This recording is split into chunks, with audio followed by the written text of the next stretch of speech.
In 333 BC, when Alexander reached the city of Gordian, which is near modern-day Ankara, he heard of a famed knot tied on an ox cart.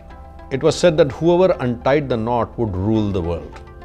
Instead of untangling the complex set of knots, Alexander took a characteristic approach to solving the problem, slashing the knot with a stroke of his sword, thus untying it in his own iconoclastic way. Cutting the Gordian knot is a metaphor for solving complex problems in a direct and unconventional manner. Given the legend of its originator and the machismo of the solution, it's often eulogized whenever a decisive leader slashes through complex situations instead of unraveling them painstakingly. The approach makes for impactful storytelling but poor management lessons.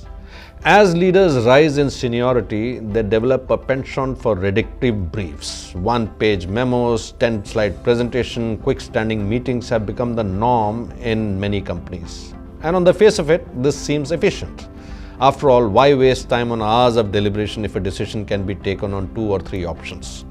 This works well for simple reviews or binary choices. However, at strategic levels, decisions are seldom simple or binary, and a Gordian slash might solve a problem instantly but compound it over a longer span.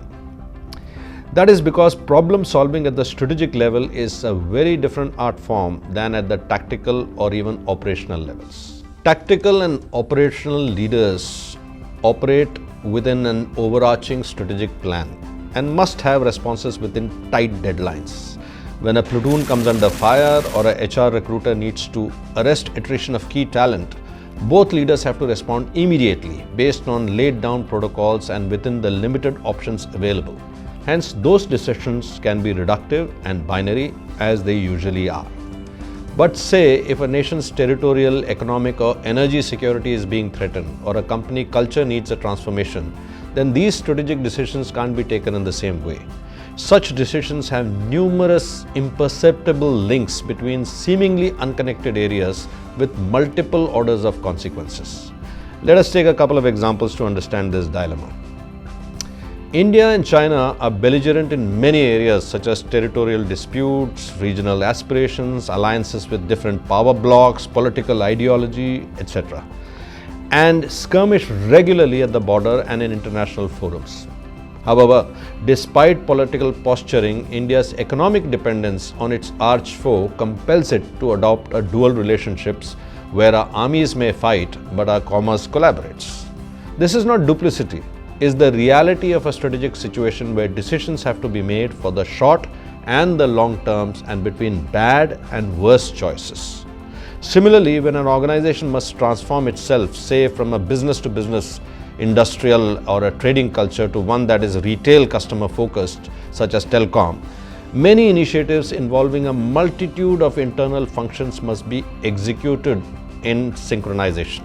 For a better understanding of customers, for example, the organizational staff may need a very similar mix of its profile within itself.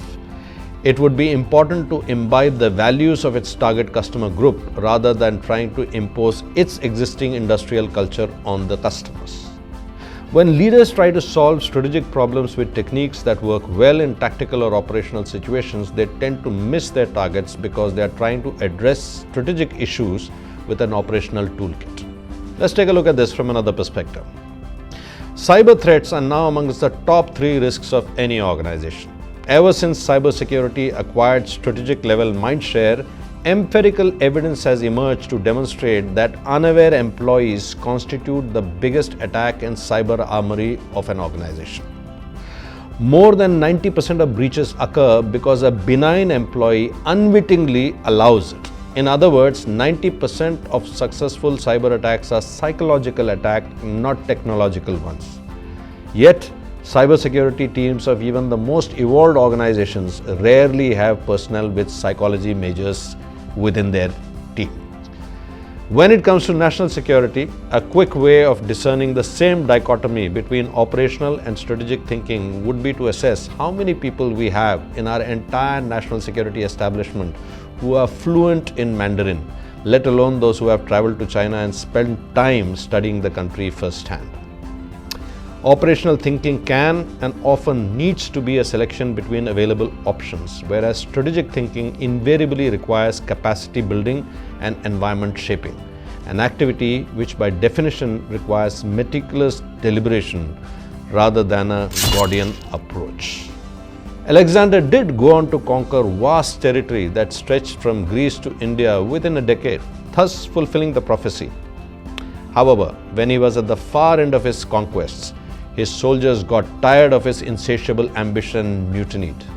Since his pace of advance did not allow time for consolidation or succession, Alexander's empire withered away within years of his death, splintered by satraps fighting one another in a leadership vacuum.